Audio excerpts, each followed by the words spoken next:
to them, it made me look like I was weak. But to me, I knew it took more strength to not let my ego win, to not show off to people and to not get involved. So I knew I wasn't being weak. I didn't really care about the people around me, what they thought. It didn't matter. Their opinions was their own. True masculine power isn't about forcing your ideas and your energy upon someone. It's about understanding, leverage, communication, yourself, human behavior. Once you understand all of these things, you have a good grasp of them at least, you can start to be more in control of how you react to things, and then because of this you have more control over guiding interactions, conversations. So in this episode we're just going to talk about a few different techniques, and then obviously I'll give you some challenges at the end as well. So the first thing I want to talk about is The Art of War, Sun Tzu's The Art of War. An amazing book that is not hard to read. It's not a long book. A lot of people get mistaken and think that The Art of War is about war. I guess they're mistaken because of the title. But it's actually, like I've wrote it down here, it's a blueprint for life, business, and relationships. All of the lessons, if you just read them individually, if you read them as this is a book about war, and you read the lesson with that one mindset, then it's just going to end up going over your head. You're going to end up just reading a book that's quite interesting. But if you think about everything that you read, every point that you make, how do I implement that into my life? How do I use these to strategically place myself in the best position to achieve my goals, whatever they are? Then you're going to have a book that's actually a guide more than just a shelf-help book or something that you just read. So the best warriors win before the fight even happens. This can be taken psychologically. So I worked with a lot of MMA fighters and did mindset training with them as well as physical training. The guys that were comfortable in themselves, they knew their ability. They weren't thinking about, but I know he's really good at takedowns. They thought about, well, the guy I'm fighting's takedowns are really good, but my defense is really good against takedowns, and I've actually been drilling them quite a bit. They were the ones that were more settled whenever they get into the cage or get into the ring or onto the lei tai. So for different fights, I did Sandow, Kendo, like loads of different type fight styles. The people that focused on themselves, their ability, what they are in control of, they were the ones that were more settled. So the battle was won, even if the final outcome wasn't them getting their hand raised as the actual winner. The battle, the internal battle, the battle of wits, that was won by them. It just became about skill level then. So you can take this into everything that you do in life, conversations, relationships, anything that you're doing. If you think about this being controlling of yourself, your emotions, and then understanding what your outcome, the ideal outcome that you want, you're more likely to actually work towards achieving that. So strength isn't just physical, it's psychological, emotional, and strategic. A lot of people forget that you can be strategic about every conversation you enter, even if the strategy is just to not lose your cool, to be in control, to take time out. And we've done loads of wee drills throughout the last 14 episodes of the podcast where you can implement for this sort of thinking when you go into any sort of battle. So any sort of conversation, in work, in relationships, in life, anything, you can go in prepared. Even if the conversation goes a direction you weren't expecting, if you're prepared, emotionally in control, then it doesn't matter. You can just go with the flow of it. Another thing to be aware of, I've wrote here, is to know your battlefield. So gather knowledge, like what is the outcome that person wants? What is the outcome that you're looking for? What is the outcome that they're looking for? And then where is the common ground? Or what do you need to do differently to make sure that their outcome isn't the successful one, that yours is? And I'm not saying you have to be right in every single conversation and you have to be controlling. I do think you should be controlling of yourself, but not of your environment via aggression or overpowering. You can control the environment by being comfortable and steady in who you are as a person. So the main point of this part of the podcast is it's not about force. So power isn't about force, it's about control. So if you win the fight before it begins, then you can, if you know that in your head, then you can go into it a lot more relaxed and a lot more prepared. The second thing I want to talk about is Chris Voss' tactical thinking. So Chris Voss wrote the book Never Split the Difference. Another great book if you interact with people in any way. So he's an ex-FBI negotiator. You should follow all of his stuff because he's got a lot of good information out there. But I just took a few wee ideas based on what we've been talking about over the last few weeks. So one of the things that he talks about a lot is the moment you react emotionally, you lose leverage. So we've talked about this on the podcast. Once you become emotional, your power just goes. Like people, even if they're not aware enough to articulate it, they still are aware enough to feel that energy shift in you to go, no, this person is in control here. So a leader has to be in control. A leader has to lead. Someone who reacts emotionally could fly off the handle at any moment. So when you're talking to someone, they want to feel understood. They want to feel heard. And that's a good way of stopping other people reacting emotionally. Because again, you reacting emotionally, you lose your leverage.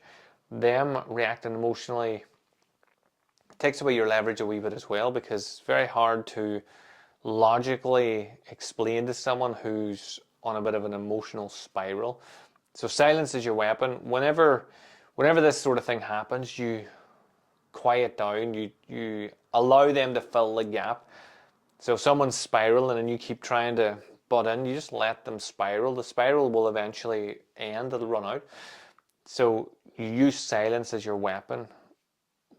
We've talked about this before in the podcast about using your voice.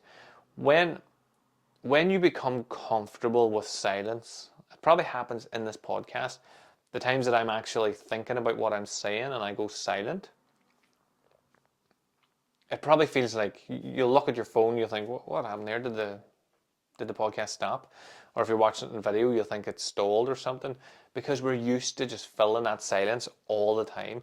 So use silence as a weapon. And a few ideas that Chris has is your late night FM DJ voice. You should watch him talk about it. It's actually quite interesting and humorous. But this is a voice where you calm down like a radio DJ at night. They're not trying to get people hyped and psyched. They're just talking calmly, in control. And you'll notice when you practice this, it gets rid of all the ums and ahs and filler words, because you're comfortable with the silence and you're happy to actually relax your voice and be a bit more controlled with it. So try that. The labeling technique. Labeling technique is amazing in conversation, especially if the person's a wee bit, not aggressive, but a wee bit hyped in what they're saying, or they're in a position of authority and you're trying to, like I know from past experience, having a boss that's doing something and you know an easier, better way of doing it because you've been actually doing the job, telling them about that doesn't always go very streamlined. So you can say things like, whenever you're labeling them, you can say something like, it sounds like you're feeling frustrated about this. You don't want to label it by saying you're coming across frustrated. You say it sounds like breaks down the straightforwardness of what you're saying. You become someone who is inquisitive rather than someone who is questioning. So it sounds like is a great statement to have. And then another one is just asking questions like, so instead of saying something like, can we do this? You would say something like, would it be ridiculous to consider this? Because people are more comfortable saying no than yes. So if I said, can we do this? And then I say something and you say no, then I'm shot down. But if I say, would it be ridiculous to consider this? Then unless you're going to shut down the whole plant, the whole conversation, everything that's going on, you're probably going to say, well, it's not going to be ridiculous to try it. It mightn't work, but I don't believe it'll work, but it's not ridiculous. So you're getting a no, it wouldn't be. You're getting the no that the person was going to give you anyway, but it's opening up the conversation. So the man that controls the conversation controls the outcome, and the man who controls their emotions usually controls the conversation. And the last point I wanted to talk about was Alan Watts on non-resistance, so the paradox of power. So Alan Watts teaches that true power comes from flow, not force. So loads of people have come up in the past. Like the first thing I think of when I talk about flow is Bruce Lee talking about being like water and flowing like water. So the more you resist something, the stronger it becomes. So if you're thinking about, imagine if you fell into quicksand from 999, the TV show that most of you probably don't remember. It used to be on. I fucking grew up thinking there was going to be quicksand everywhere. Everywhere I went, any quarry I went into or any abandoned building, I was going to get fucking stuck in quicksand. Every week they would teach us about it, and it would be like, don't move. The more you struggle, the more it wins. So when you get, this is not health advice, this is from a TV show called 999. If you fall into quicksand, the more you struggle about, like it sucks you down, and the more you relax, you've less chance of, you're not going to sink as quickly, and you've more chance of coming up with a plan. So the more that you resist this stuff, you're fighting against the quicksand, the more it's going to pull you in.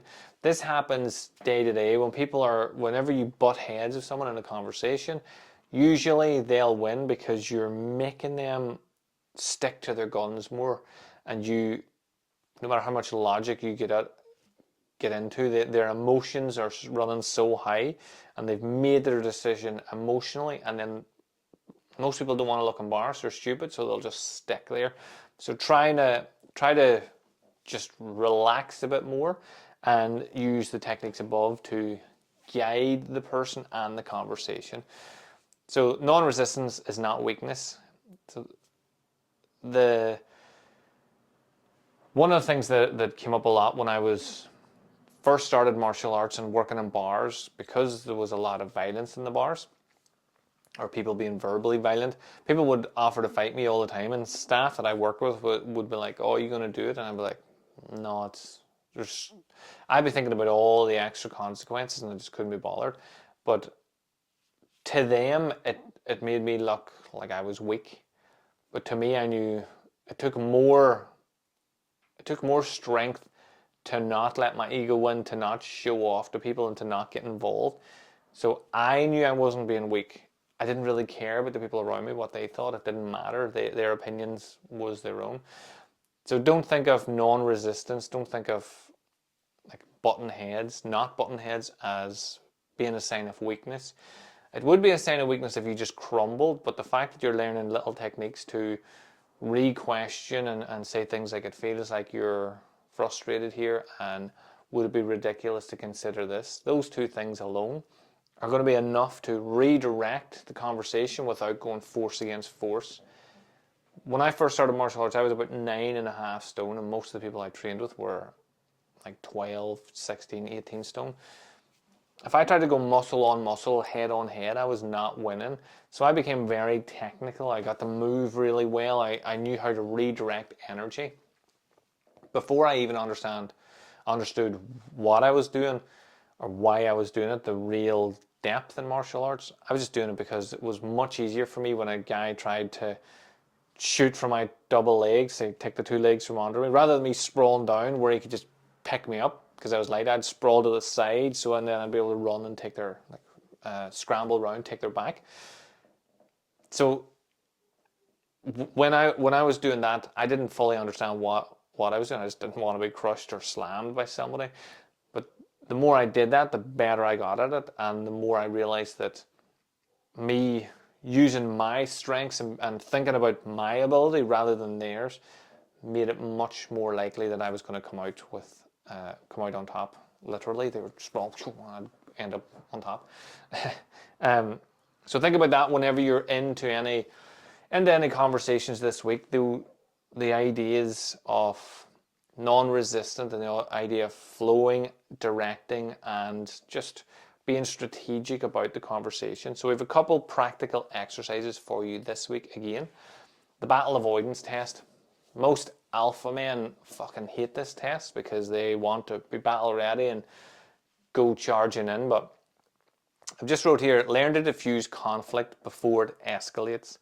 So there is a stage, I'll talk about this eventually, but there is a stage in the traffic light system as an example where you have an opportunity to de-escalate before it gets to the point where you either need to run away or react, and you're going to get in some sort of fight, physical fight, not verbal.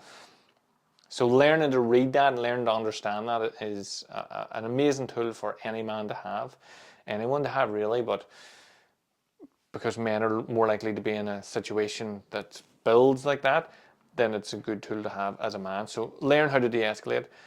So one of the ways to do that is pause for 3 seconds and then ask yourself, do I need to win this battle? Do I need to win this argument?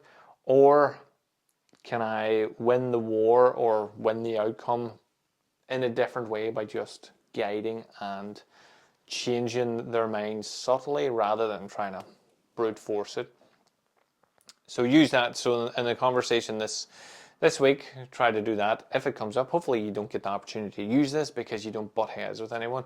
But it doesn't have to be a confrontational conversation. It could be a conversation where you just test it out, where you want to go to a restaurant that your partner doesn't really like, and you want to like see if you can convince them to go there. Obviously, don't take them there then because they don't like it. Go to somewhere they actually like. But just test these wee theories out. The next one is the leverage analysis.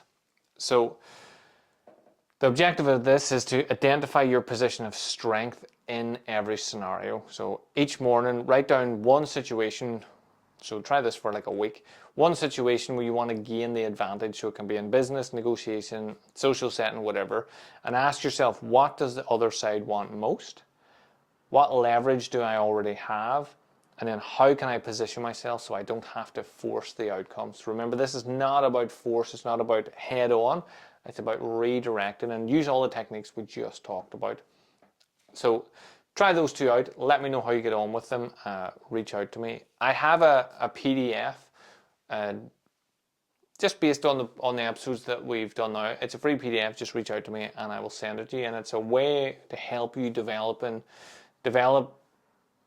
the traits of what I think the warrior path is all about.